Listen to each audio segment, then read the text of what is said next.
Hello.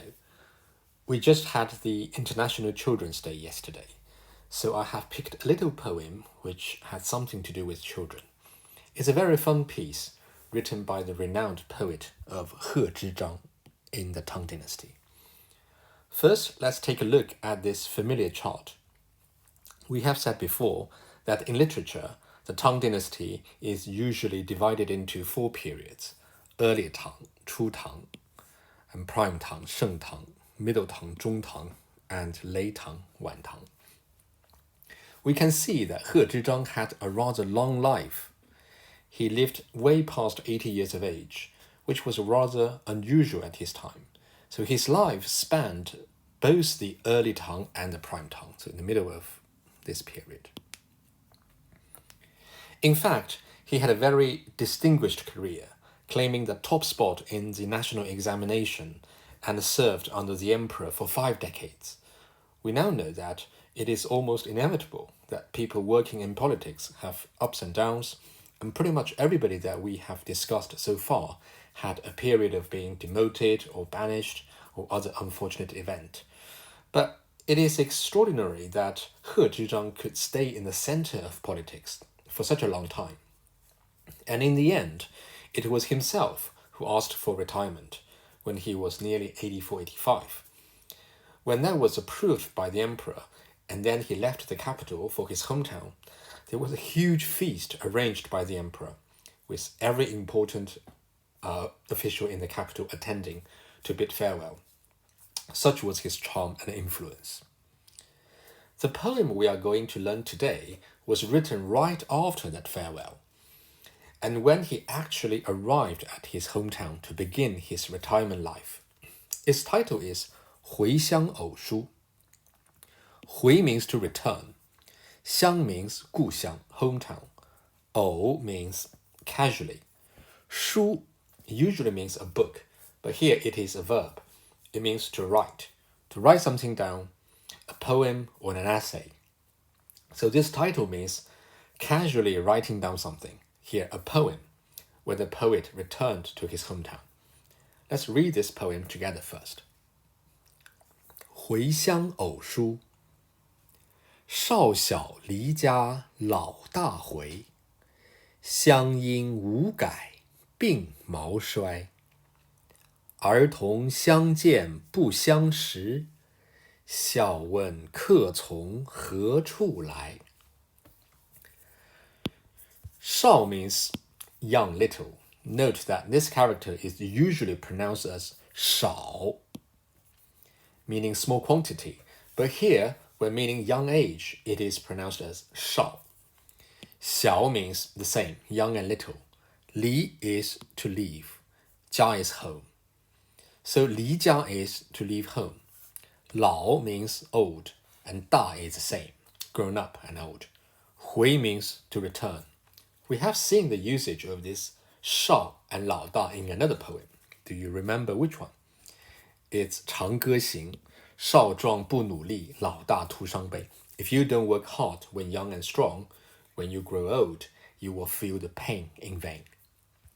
So this first line is saying, I left home when very young, and now when I return, I'm very old.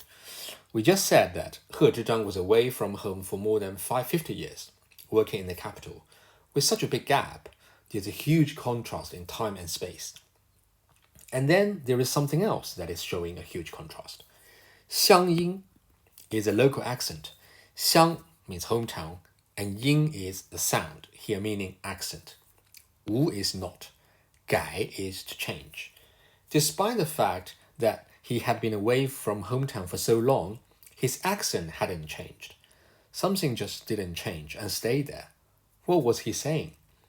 He was saying he still had the local accent, so he still regarded this place his home, and he still thought he was a local. Of course, while this didn't change, something must have changed. He had grown very old. 鬓毛, it means sideburn. 衰 means to wither, to drop and become scarce. Again, we have seen this 衰 before in the same 长歌行. 常恐秋节至，昆黄花叶衰.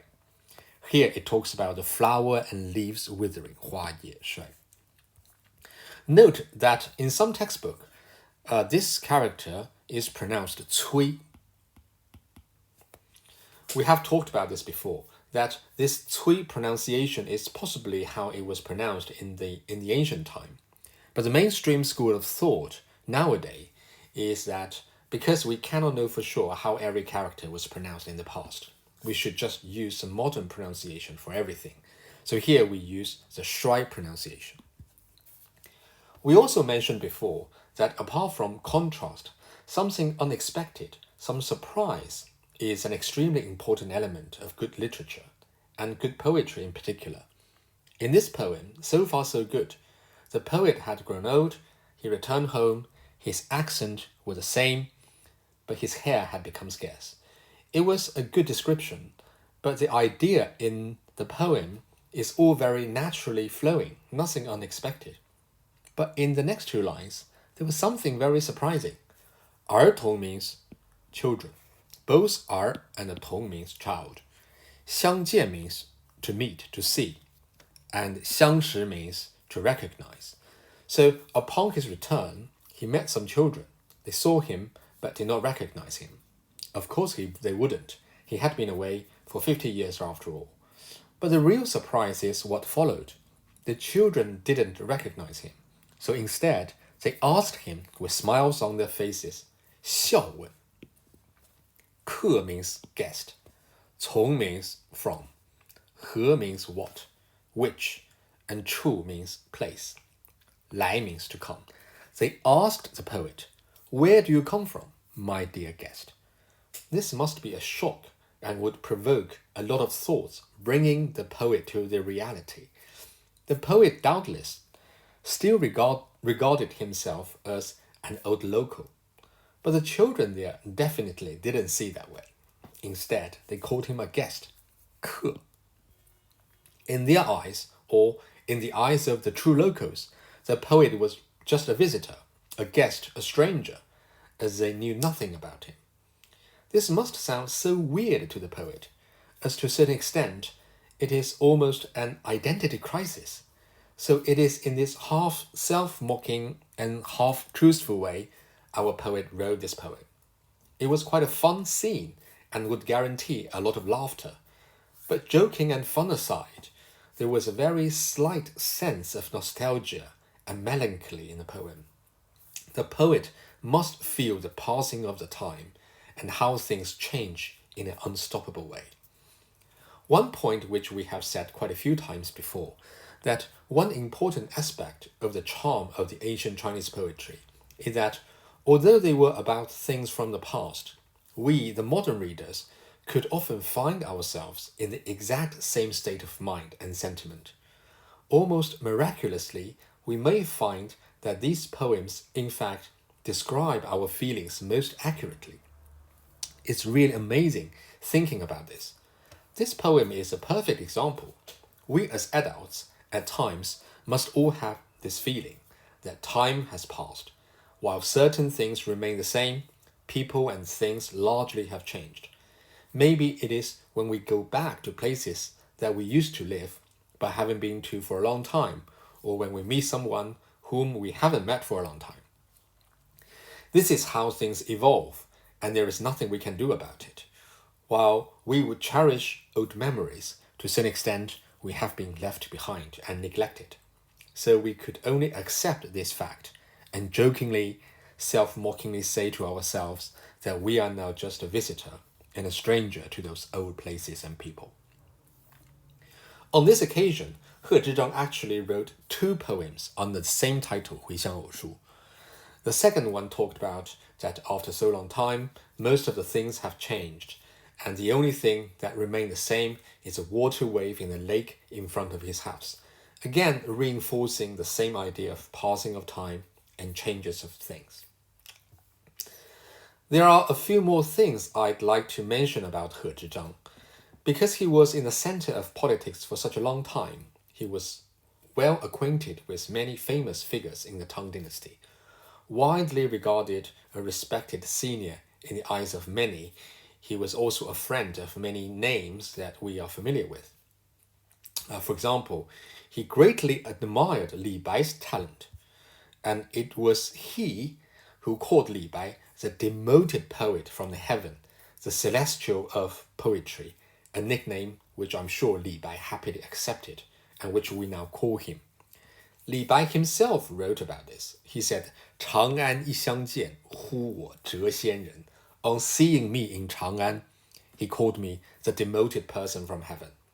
In fact, it was also He Zhizhang who recommended Li Bai to the emperor to work in the imperial palace. Like Li Bai, He Zhizhang loved drinking. The great poet Du Fu had a very famous poem on 8 prominent people at that time who loved drinking. And He Zhizhang was the first one to appear in the poem. Du Fu wrote, 支张骑马似乘船，眼花落井水底眠. 支张 is the poet's name, He Zhizhang. 骑马 is riding a horse. 似 means as if. And 乘船 means riding a boat. So when He Zhizhang was riding a horse, it was as if he was riding a boat. Why? Because he was so drunk, and he would go forward and backward, wavering. And what else would happen when he was drunk? He would 眼花, the eyes get blurry, and he would 落井, fall off and fall into the bottom of a well. Even so, he wouldn't wake up.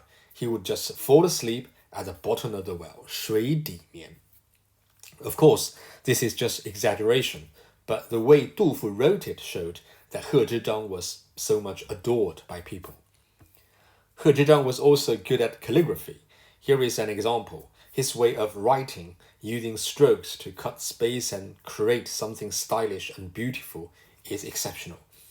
Many of his contemporaries regarded him a master in this and learned from him. That's all for today. Thank you.